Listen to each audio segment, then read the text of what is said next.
आज हम जो टॉपिक पढ़ेंगे उसका नाम है ब्लड। और ब्लड हमारे बॉडी में लगभग 5 लीटर पाया जाता है। अब ये 5 लीटर ब्लड आपकी बॉडी में करता क्या है? तो ये ट्रांसपोर्ट का काम करता है। क्वेश्चन आता है ये ट्रांसपोर्ट का कैसे काम करता है? तो जैसे समझो कि दुनिया भर में ढेर सारी नदियां हैं। ये जो नदियां हैं ये नदियां बह रही होती हैं, तो इसमें कोई भी फैक्ट्री अपना कचरा डाल देती है, तो ये कचड़े को ट्रांसपोर्ट करके लेके चली जाती है एक जगह से दूसरे जगह पे।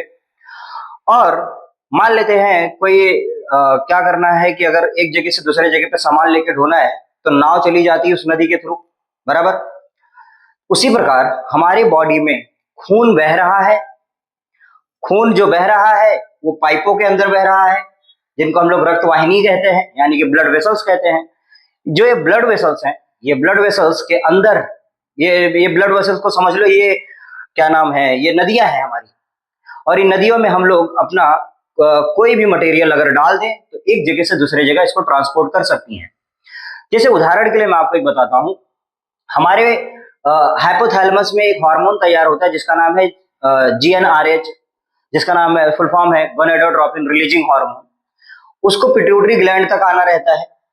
तो हाइपोथैलेमस और पिट्यूटरी ग्लैंड बहुत पास पास में होते हैं, तो वहां से डायरेक्ट भी आ सकता है हार्मोन और ब्लड के थ्रू भी आएगा। सपोज करते हैं हाइपोथैलेमस ने अपना हार्मोन ब्लड में डाला, तो ब्लड से फिर ट्रांसफर होके चले जाएगा पिट्यूटरी ग्लैंड के पास। अब यही चीज अगर हम बात करें पिट्यूटरी ग्लैंड के पास से फिर जो हार्मोन निकलेगा वो ओवरी तक जाता है। अब क्वेश्चन आता है, ओवरी तो यहां होती है फीमेल में, और यही हार्मोन टेस्टिस के पास भी जाता है। तो टेस्टिस तो एब्डोमेन के नीचे होता है। तो आप सोचो जरा, निकलता है हार्मोन पिट्यूटरी ग्लैंड में, लेकिन पिट्यूटरी ग्लैंड से निकल के ओवरी और टेस्टिस तक जाता है। क्वेश्चन आता है वो कैसे यहां से वहां तक ट्रांसफर कर जाता है? तो ध्यान सुनना कि जब भी ये हार्मोन निकलते हैं, ये डायरेक्टली ऐसे निकल के ऐसे यहां से वहां, ऐसे कोई पाइप नहीं लगी हुई है कि तुरंत वहां तक पहुंच जाएगा, नहीं। तो जब भी ये हार्मोन निकलेंगे, निकलने के बाद चले जाएंगे ब्लड में, और ये जो ब्लड है, ब्लड यहां से पूरी बॉडी में ट्रेवल कर रहा है। अब इसमें लॉक एंड की का मैकेनिज्म लगा देंगे कि जो हार्मोन है उसका रिसेप्टर जहां पर होगा वहीं पर जाके अटकेगा। तो निकलता है पिट्यूटरी ग्लैंड से हार्मोन और ब्लड में चले जाता है, और ब्लड उसको छोड़ के आ जाता है ओवरी एंड टेस्टिस के पास। इसका मतलब ये है कि ब्लड जो है ट्रांसपोर्ट का काम कर रहा है हार्मोन्स के लिए। मैं आपको बताऊं, सिर्फ हार्मोन्स के लिए ही काम नहीं करता ट्रांसपोर्ट का, वो हर एक चीज के लिए, हर एक चीज को ट्रांसपोर्ट करता है। Useful material and non useful material दोनों को ट्रांसपोर्ट करता है। क्वेश्चन आता है कि यूजफुल मटेरियल कैसे? जैसे अगर मैं आपको बताऊं, जो आप खाना खाते हो, खाने में सपोज करते हैं आपने दाल चावल खाया, तो जो दाल चावल अगर कोई पूछे, तो अगर कोई पूछे कि दाल चावल आपने क्यों खाया, तो आप ये बताओगे कि हाँ, हमें एनर्जी चाहिए थी इसलिए हमने दाल चावल खाया। क्वेश्चन आता है दाल चावल से एनर्जी मिल जाती है? तो यस, मिलती है। लेकिन एनर्जी चाहिए हमारे मसल में, एनर्जी चाहिए हमारे मसल में काम करने के लिए, और दाल चावल आपने खाया है माउथ में। तो क्वेश्चन आता है कि एनर्जी यहां चाहिए और खाया अपने खाना माउथ में है, तो एनर्जी यहां से वहां कैसे ट्रांसफर हो जाएगी, खाना वहां से वहां कैसे ट्रांसफर हो जाएगा, खाने से हमें जो एनर्जी मिलती है वो कैसे यहां तक आ जाएगी?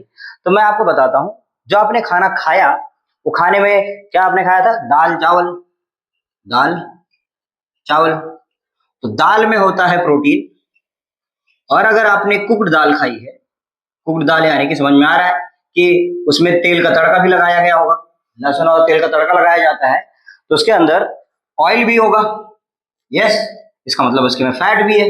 ऑयल एंड फैट एक ही होता है, और प्रोटीन दाल में होता ही है। चावल की अगर बात करें, चावल में होता है कार्बोहाइड्रेट, चावल में होता है कार्बोहाइड्रेट। तो क्वेश्चन आता है कि जो हमने कार्बोहाइड्रेट खाया है, कार्बोहाइड्रेट से एनर्जी मिलती है? यस, कार्बोहाइड्रेट से एनर्जी मिलती है, लेकिन कार्बोहाइड्रेट का जो सबसे छोटा रूप है उससे एनर्जी मिलती है। कार्बोहाइड्रेट सपोज करते जो चावल खाते हैं, तो चावल में जो सबसे जटिल कार्बोहाइड्रेट होता है उसका नाम है स्टार्च। स्टार्च, सॉरी स्टार्च, ये रहा स्टार्च। तो आपने जब दाल चावल खाया तो खाने के बाद माउथ से खाया, तो लेकिन क्वेश्चन आता है एनर्जी यहां तक कैसे मिलेगी, मतलब फूड यहां से वहां कैसे ट्रेवल करेगा? तो ध्यान सुनो, हम लोग कार्बोहाइड्रेट को डायरेक्टली ब्लड में एब्जॉर्ब नहीं कर पाते हैं कि यहां से वहां चले जाए।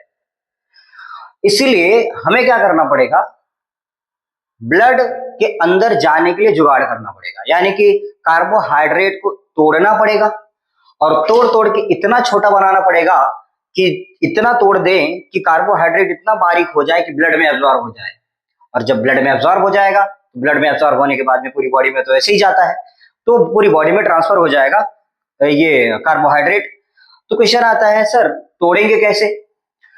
तो दाल चावल जो आपने खाया है, पहले तो आप उसको माउथ में च्यू करोगे, फिर उसके बाद में इसोफेगस में भेज दोगे, इसोफेगस में जाने के बाद फिर स्टमक में जाएगा।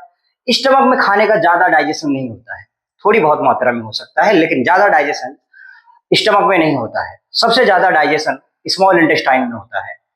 डाइजेशन का मतलब होता है कि break down of food. Question आता है कितना ब्रेक डाउन? हमें तब तक ब्रेक करते रहना है जब तक कि खाना इतना छोटा ना हो जाए कि ब्लड में एब्जॉर्ब हो जाए, बराबर। यानी कि अगर इसका डेफिनेशन लिखना चाहे कि डाइजेशन क्या होता है, तो डाइजेशन का मतलब होता है the break down of complex organic molecule into simple absorbable form. तो क्वेश्चन आता है सर कार्बोहाइड्रेट को कितने छोटे फॉर्म में कन्वर्ट करना चाहते हो? तो कार्बोहाइड्रेट को बहुत छोटे फॉर्म में कन्वर्ट करना चाहते हैं कि वो ब्लड में चले जाए। सपोज करते हैं कार्बोहाइड्रेट जो है, कार्बोहाइड्रेट का सबसे छोटा फॉर्म डाइजेस्ट होने के बाद क्या बन जाता है, तो मैं आपको बताता हूं।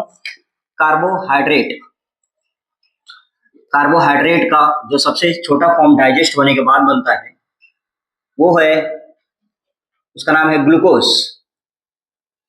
ओके, तो glucose is the smallest unit of carbohydrate जो कि ब्लड में एब्जॉर्ब हो सकता है। डायरेक्ट कार्बोहाइड्रेट ब्लड में एब्जॉर्ब नहीं हो सकता है, इसलिए कार्बोहाइड्रेट को इतना छोटा कर दिया कि वो ग्लूकोज बन गया। अब ग्लूकोज ब्लड में एब्जॉर्ब हो सकता है। और protein large protein direct blood में एब्जॉर्ब नहीं हो सकती, इसलिए प्रोटीन को हम लोग पहले डाइजेस्ट करेंगे। और डाइजेस्ट का मतलब ब्रेक डाउन करने के बाद कितना ब्रेक डाउन करोगे, तो सबसे स्मॉलेस्ट यूनिट जो प्रोटीन का होता है उसको हम लोग कहते हैं अमाइनो एसिड। ओके, तो 20 प्रकार के अमाइनो एसिड बनते हैं हमारी बॉडी में। मतलब जो कुछ आधा हम लोग अमाइनो एसिड खा लेते हैं और कुछ अमाइनो एसिड हमारी बॉडी में खुद बन जाते हैं। तो जो हमारी बॉडी में खुद बन जाते हैं अमाइनो एसिड, उनको हम लोग कहते हैं नॉन इसेंशियल अमाइनो एसिड। और जो अमाइनो एसिड हम लोग बाहर से खाते हैं उसको हम लोग कहते हैं इसेंशियल अमाइनो एसिड। ओके, वो बात की बात है। लेकिन कार्बोहाइड्रेट को जब आप तोड़ते हो तो ग्लूकोज बनता है, और जब प्रोटीन को तोड़ते हो तो अमाइनो एसिड बनता है। अब हम बात करते हैं फैट की। जब आप फैट को तोड़ते हो तो फैटी एसिड भी बनता है। फैटी एसिड, फैट को तोड़ने के बाद फैटी एसिड बनता है प्लस अल्कोहल बनता है। आप बिना दारू पिए बेवड़ा बन जाते हो। क्योंकि आप फैट जब खाते हो तो फैट जब टूटता है, टूटने के बाद फैट का कन्वर्जन हो जाता है फैटी एसिड में प्लस अल्कोहल में। ओके, ये तीनों मॉलिक्यूल इतने छोटे हो चुके हैं कि स्मॉल इंटेस्टाइन से अब ब्लड में एब्जॉर्ब हो जाएंगे। और जब ये ब्लड में एब्जॉर्ब हो जाएंगे तो यहां से ट्रांसपोर्ट करके ब्लड के जरिए पूरे सेल के अंदर चले जाते हैं। हमारे पास जितनी भी सेल हैं सारे सेल के पास ट्रांसपोर्ट हो जाते हैं। हमारे पास लगभग ट्रिलियंस ऑफ सेल्स हैं। 37 ट्रिलियन से लेके 100 ट्रिलियन सेल्स तक पाए जाते हैं। हमारी पूरी बॉडी में सेल्स पाए जाते हैं। ओके, तो इन सारे सेल के पास क्या पहुंच जाता है, कोई भी पदार्थ जैसे कि glucose, amino acid, fatty acid, alcohol, ये सारे पदार्थ हमारे पूरे बॉडी में ट्रेवल कर सकते हैं। जो आप सांस लेते हो, आपने जब सांस खींचा, अंदर आया ऑक्सीजन। ये जो ऑक्सीजन अंदर आया ये एल्वुलाई तक गया, एल्वुलाई में फेफड़े तक गया, फेफड़े में एल्वुलाई तक गया, सॉरी। तो एल्वुलाई एक फुग्गा है, उस फुग्गे में ये ऑक्सीजन चले जाता है। लेकिन जब आप बाहर निकालते हो तो कार्बन डाइऑक्साइड निकलता है। क्वेश्चन आता है कि कार्बन डाइऑक्साइड क्यों निकला? अंदर गया था ऑक्सीजन, बाहर आया कार्बन डाइऑक्साइड, ऐसे कैसे हो सकता है? जब आप एक फुग्गे में हवा भरते हो, फुग्गे में जब आप कार्बन डाइऑक्साइड भरोगे, फुग्गे फोड़ने के बाद में उसमें से फिर से कार्बन डाइऑक्साइड निकलेगी। लेकिन आपने अपने फुग्गे में, यानी कि आप अपने लंग्स में जब आप ऑक्सीजन भरते हो, ऑक्सीजन गया लेकिन बाहर आता है कार्बन डाइऑक्साइड आया। क्वेश्चन आता है ऑक्सीजन गई किधर? तो जो ऑक्सीजन है वो आपके पहले लंग्स में जाती है, लंग्स में एल्वेलाई के आसपास होती है ब्लड कैपिलरीज, वहां से चली जाती है ब्लड में। यानी कि ऑक्सीजन को भी ट्रांसपोर्ट करता है ब्लड, यानी गैसेस को भी ट्रांसपोर्ट कर सकता है ब्लड। आप जो खाना खाते हैं उसमें नमक भी होता है, तो नमक को भी ट्रांसपोर्ट करता है ब्लड, यानी सोडियम क्लोराइड को भी ट्रांसपोर्ट करता है ब्लड। यानी कि मेन फंक्शन है ब्लड का है वो है ट्रांसपोर्टेशन। तो चलो स्टार्ट करते हैं हम लोग ब्लड, टॉपिक ब्लड। ओके, तो ये था कुछ इंट्रोडक्शन ब्लड का। ओके, तो यहां हम लोग लिखेंगे टॉपिक ब्लड। अगर आपको कोई पूछे ब्लड का कलर क्या होता है, तो सबको पता है रेड होता है, क्योंकि उसके अंदर हीमोग्लोबिन होता है। Okay okay, study of blood को क्या कहा जाता है? तो स्टडी ऑफ ब्लड को कहा जाता है हिमेटोलॉजी, कहा जाता है हिमेटोलॉजी। ओके, तो यहाँ पे लॉजी का मतलब स्टडी, हिमेटो का मतलब ब्लड, ब्लड की स्टडी को हम लोग कहते हैं हिमेटोलॉजी। ओके, फिर उसके बाद में दूसरा पॉइंट आता है हमारी बॉडी में ब्लड कहाँ बनता है? तो हमारी बॉडी में blood red bone marrow cell में बनता है। क्वेश्चन आता है ये क्या है सर? तो ध्यान सुनो, ये है बोन, सपोज करते हैं बोन है, इस बोन के अंदर यहां पर स्पॉन्जी बोन होता है, यहां पर भी स्पॉन्जी बोन होता है, और यहां पर ये जो सेल दिखाई दे रहे हैं डॉट डॉट, ये सेल्स हैं, इनको हम लोग कहते हैं bone marrow cell, bone marrow stem cell actually कहते हैं। और ये सेल जन्म देते हैं तीनों प्रकार के सेल को। एक है रेड ब्लड सेल, एक है व्हाइट ब्लड सेल, एक है प्लेटलेट। ओके, ये तीनों प्रकार के खून को जन्म देते हैं। कौन कौन सा? Red blood cell, white blood cell और प्लेटलेट। तो इसका मतलब है अगर आपसे कोई पूछे कि हमारा ब्लड कहाँ फॉर्म होता है, तो कहना रेड बोन मैरो में। एंड फॉर्मेशन ऑफ ब्लड को कहते हैं हिमेटोपोइसिस। तो सेकंड पॉइंट हम लिखेंगे formation of blood. Formation of blood को क्या कहते हैं? Haematopoiesis.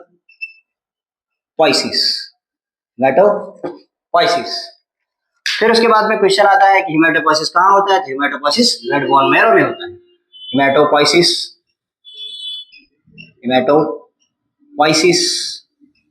occurs in red bone marrow, okay, haematopoiesis होता है रेड बोन मैरो में। अब देखो, ये जो ब्लड है, ब्लड का अगर आप पीएच चेक करने जाओगे तो ध्यान सुनना, जो ये क्या नाम ब्लड है, तो अभी अगर आप इसको टेस्ट किए रहोगे तो थोड़ा बहुत खट्टा लगता है, बट खट्टा लगने के बावजूद भी देखो खट्टा एसिड होता है, लेकिन हमारा ब्लड एसिड नहीं है। हमारा जो ब्लड है वो है, उसका जो क्या बोलते हैं पीएच है, वो पीएच है 7.4 के आसपास। और आपको पता ही होगा जो पीएच होता है 7 पे न्यूट्रल कहलाता है, 7 के नीचे एसिडिक, 7 के ऊपर बेसिक को ही हम लोग कहते हैं अल्कलाइन, ओके, यहाँ पे एसिडिक। तो ध्यान सुनो कि जो हमारा ब्लड है, उस ब्लड का जो पीएच है, वो पीएच हमारा निकल के आता है, pH of blood is equal to 7.4। अब 7.4 है तो इसको एसिडिक बोले कि न्यूट्रल बोले कि बेसिक बोले? तो ध्यान सुनो, ये थोड़ा सा ऊपर है, न्यूट्रल के ऊपर है, तो बेस पे चले गया है, इसलिए इसको हम लोग कहेंगे स्लाइटली अल्कलाइन। ओके, हमारे ब्लड का जो पीएच होता है वो स्लाइटली अल्कलाइन होता है।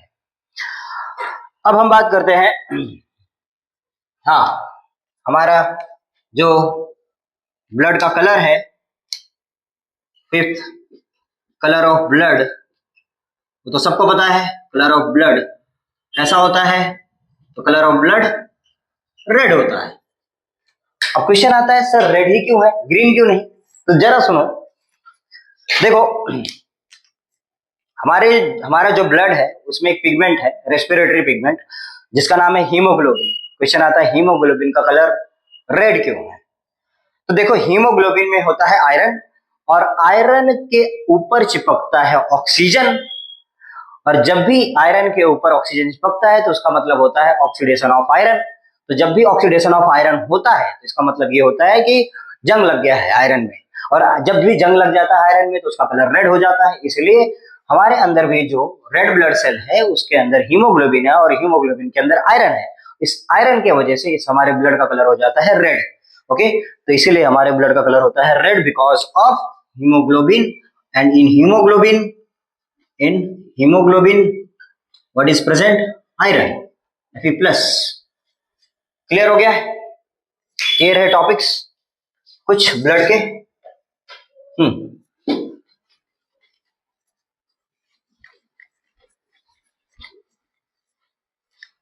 कितने टॉपिक हो गए? 5 टॉपिक ब्लड के। फिर उसके बाद छठवां टॉपिक, इसके अंदर क्या हो सकता है? नहीं, हाँ, कितने? 5 पॉइंट हो गए एक्चुअली एक टॉपिक में, ब्लड के टॉपिक में। Study of blood is called haematology and the formation of blood called is hematopoiesis. Hematopoiesis occurs in red bone marrow, yes, and pH होता है 7.4, slightly alkaline. Color of blood होता है red blood, yes, red होता है क्योंकि red blood cell में होते हैं हीमोग्लोबिन, और हीमोग्लोबिन में आता है आयरन, और आयरन को होता है ऑक्सीडेशन। ऑक्सीडेशन ऑफ आयरन की वजह से जो ब्लड का कलर आता है वो आता है रेड। हाँ, what is function of blood, जो कि शुरुआत में ही पढ़ाया। फंक्शन ऑफ ब्लड हमारा ट्रांसपोर्टेशन का है। The function of blood is transportation.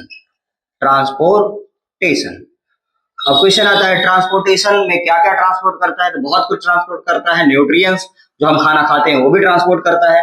Hormones जो हमारे केमिकल मैसेंजर है हमारी बॉडी में निकलते हैं उसको भी ट्रांसपोर्ट करता है।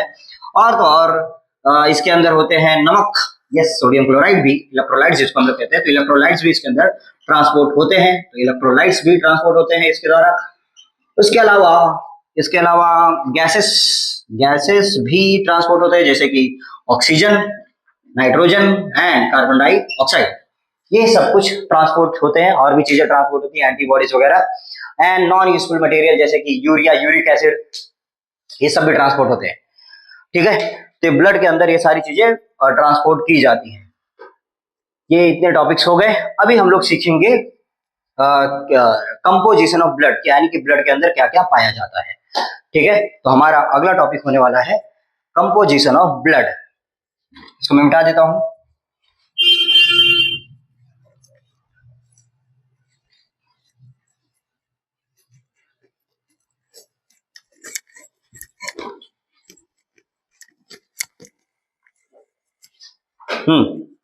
देखो, तो हमारा टॉपिक है composition of blood. Okay, composition of blood.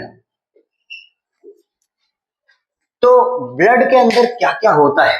हमें तो ब्लड हमेशा रेड दिखता है, हमें लगता है इसके अंदर पानी है, बहुत कुछ होता है इसके अंदर।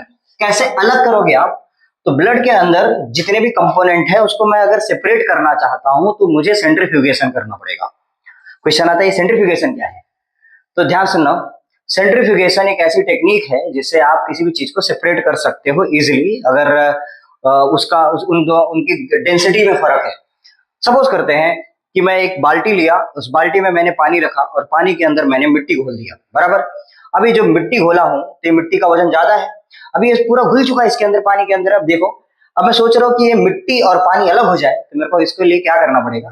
मैं बाल्टी को ऐसे पकड़ूंगा और उसका हैंडल पकड़ के मैं बहुत तेजी से नाचूंगा, और जब मैं बहुत तेजी से नाचूंगा तो क्या होगा? एक बल लगेगा बाल्टी के उस साइड में, उसको हम लोग कहते हैं सेंट्रीफ्यूगल फोर्स।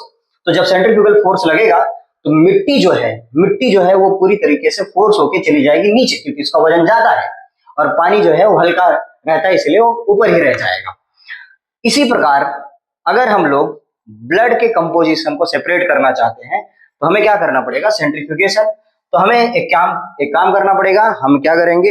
एक नीडल से, यानी सॉरी इंजेक्शन से हम लोग टेस्ट ट्यूब में ब्लड डालेंगे। ओके, इंजेक्शन से ब्लड निकाले, फिर टेस्ट ट्यूब के अंदर डाल दिए। सो एक टेस्ट ट्यूब के अंदर है blood. Okay, sorry, this is test tube. अब इस टेस्ट ट्यूब के अंदर पूरा है ब्लड। ओके, तो यहाँ पर पूरा है ब्लड, ब्लड। ओके, अब इस ब्लड का हमने क्या किया, इसको हम लोग ढक्कन लगाए। ओके, थोड़ा सा छेद रहेगा ढक्कन में। फिर उसके बाद में हम इसको क्या करेंगे, सेंट्रीफ्यूज। सेंट्रीफ्यूज यानी कि सेंट्रीफिकेशन, वही चीज। सेंट्रीफ्यूज के लिए हम लोग हाथ का इस्तेमाल नहीं करने वाले हैं कि ये बहुत तेजी से घुमाएंगे रस्सी बांध के इसको, नहीं। हम इसको सेंट्रीफ्यूज मशीन में डालेंगे। प्रॉपर मशीन आती है जो कि बहुत हाई आरपीएम के पे घूमता है। कितने आरपीएम पे घूमता है वो, तो 25,000 आरपीएम पे घूमता है। इतने आरपीएम पे घूमने के बाद इसके अंदर जितना भी वजन पदार्थ होगा वो नीचे चले जाएगा। क्वेश्चन आता है खून में सबसे वजन पदार्थ कौन है, तो सबसे वजन पदार्थ होता है रेड ब्लड सेल, क्योंकि उसके अंदर लोहा होता है यानी कि आयरन होता है, इसलिए वो सबसे नीचे चले जाएगा। तो यस, ये मैं दूसरा टेस्ट ट्यूब बना रहा हूँ, यानी कि सॉरी वही टेस्ट ट्यूब है। और इस टेस्ट ट्यूब के अंदर ओके, इस टेस्ट ट्यूब के अंदर अब जो है मुझे 3 सेपरेशन दिखेंगे। अभी मैं आपको दिखाता हूँ, ये देखो 3 सेपरेशन दिखे। यहां वाला जो पूरा एरिया आया ये पूरा डार्क रेड आया। मैं आपको दिखा दूंगा अभी, जस्ट क्या बोलते हैं, इसके ऊपर एक वीडियो का ये लगा दूंगा, ओवरलैप लगा दूंगा, आपको मालूम पड़ जाएगा कि मैं क्या कहना चाहता हूँ। तो ये पूरा डार्क रेड एरिया आ गया है, यस। और ये पूरा जो है, ये पूरा इस साइड वाला ये पूरा बफी कोट है। बफी कोट का मतलब क्या होता है कि ये ट्रांसपेरेंट लगभग रहेगा। तो इसका नाम बफी कोट क्यों है, क्योंकि सपोज करते हैं हम लोग बफेलो का मिल्क लिए और उस मिल्क को हम लोग थोड़े से पानी में घोल दिए, 1 चम्मच थोड़ा सा पानी में घोल दिए, तो जैसा कलर उसका आता है उसका कहा जाता है दुधिया कलर है। तो ये जो कलर है, इस कलर को ही हम लोग कहेंगे बफी कोट, बफेलो के जैसा दिखने वाला, सॉरी बफेलो के मिल्क के जैसा दिखने वाला कोई कलर, यानी कि थोड़ा सा दुधिया कलर। तो यहाँ पर ट्रांसपेरेंट एक्चुअली रहता है, इतना भी नहीं। Okay, transparent. और ये वाला पूरा एरिया जो है वो येलो रहता है, और ये पूरा डार्क रेड। पहले ब्लड का कलर रेड रहता है, लेकिन ये पूरा नीचे यहाँ पर डार्क रेड आता है। ओके, तो फिर क्वेश्चन आता है ये येलो वाला पार्ट क्या है। तो येलो वाले पार्ट में मैं खाना चालू किया, इसमें कोई सेल मिल जाए, तो एक भी सेल नहीं मिला। तो जिसमें सेल नहीं रहता है उस पूरे पार्ट को मैं कहता हूं प्लाज्मा। ये है प्लाज्मा। ओके, येलो वाला पूरा पार्ट हो गया प्लाज्मा। फिर क्वेश्चन आता है ट्रांसपेरेंट वाले एरिया में क्या है। तो मैंने इसको ट्रांसपेरेंट एरिया वाले को मैंने कटोरी में डाल के फिर चेक करना चालू किया कि ट्रांसपेरेंट वाले एरिया में, ट्रांसपेरेंट वाले एरिया में क्या है। तो मिलेगा मुझे WBC और प्लेटलेट। ओके, तो दो प्रकार के सेल मिले, एक WBC है एक प्लेटलेट। फिर हम डार्क रेड वाले एरिया में चेक किए कि इसके अंदर क्या है। तो इसके अंदर भर भर के रेड ब्लड सेल मिला, पूरा का पूरा रेड ब्लड सेल, RBC। अब जरा गौर से अगर देखोगे, ये तीनों सेल हैं, white blood cell, platelet and RBC। तो ब्लड का 2 कंपोजिशन हो गया, एक यहां तक और एक इसके ऊपर तक। तो आपको ये दिख रहा है कि ब्लड का 2 कंपोजिशन हुआ, एक हो गया प्लाज्मा और एक हो गया सेल्स। इन सेल्स को एक साथ बोलते हैं फॉर्म्ड एलिमेंट। तो मैं ब्लड को अब 2 हिस्सों में बांट सकता हूं। देखिए, तो कंपोजिशन ऑफ ब्लड मैं लिखूंगा अभी यहाँ पे ऊपर, और फिर से देखते हैं। तो ब्लड को हमने सेपरेट कर लिया था। ब्लड को सेपरेट करने के बाद में उसमें एक येलो कलर का जो पार्ट आया था उसको हम लोग प्लाज्मा कह रहे थे, और जो बाकी बचे हुए पार्ट को हम लोग फॉर्म्ड एलिमेंट कह रहे थे। तो हमारा जो येलो पार्ट है वो प्लाज्मा 55% है, और जो फॉर्म्ड एलिमेंट है वो 40 हमारा जो प्लाज्मा है वो 55% है। यहाँ पर 55% है, और जो बचा हुआ फॉर्म्ड एलिमेंट है वो 45% है। अब देखो, जो प्लाज्मा है, प्लाज्मा के अंदर अगर हम लोग चेक करने जाए तो उसके अंदर क्या है। तो उसके अंदर हमें मिलता है वाटर। तो कितना मिलता है, तो वाटर मिलता है 90% मिलता है। तो सबसे ज्यादा उसमें पानी हो गया, तो उसके अंदर सबसे ज्यादा पानी होता है। फिर उसके बाद बचा 10% जो है, वो 10% जो बचे हुए उसमें से भी 8 जो परसेंट रहेगा। अभी इसको हम लोग ऐसे सेपरेट करेंगे, 10 में से 8 जो परसेंट है वो है प्रोटीन्स, अब क्वेश्चन आता है कौन कौन से प्रोटीन्स। तो इसके अंदर हम लोग देखेंगे, एक होता है अल्ब्यूमिन। अल्ब्यूमिन क्या करता है सर, तो ब्लड को थोड़ा बहुत थिक बनाने का काम करता है। कोलाइडल सब्सटेंस है, यानी कि पानी को एब्जॉर्ब करके रखता है थोड़ा बहुत। तो albumin, yes, it forms colloidal substance in blood. And फिर उसके बाद में आता है ग्लोब्यूलिन यानी कि ऐसे प्रोटीन, जो प्रोटीन क्या बोलते हैं, जो प्रोटीन जैसे कि इम्यूनोग्लोबुलिन एंटीबॉडीज बनाते हैं। तो ये एंटीबॉडीज ही होते हैं। तो अगर एंटीबॉडीज की बात करें तो इनको हम लोग कहते हैं इम्यूनोग्लोबुलिन, और इम्यूनोग्लोबुलिन हमारे ब्लड में पाए जाते हैं 5 प्रकार के। उनको हम लोग नाम याद रख सकते हैं, IgA, IgG, IgA, IgM और IgE और IgD। गेम्ड नाम से याद रख सकते हैं IG। और ये सब कुछ और नहीं है, ये सब है एंटीबॉडीज, ये सब एंटीबॉडीज है। फिर उसके बाद में अगर हम बात करें एंटीबॉडीज के अलावा इसके अंदर और क्या पाया जाता है, तो इसके अंदर पाया जाता है एंटीकोगुलेंट। एंटीकोगुलेंट का मतलब होता है जो हमारे खून को जाम नहीं होने देता है, तो उसका नाम है हेपारिन। ओके, तो इसके अंदर हेपारिन होता है जो कि खून को जाम नहीं होने देता है, तो उसको हम लोग कहेंगे एंटीकोगुलेंट। एंटीकोगुलेंट जो भी है।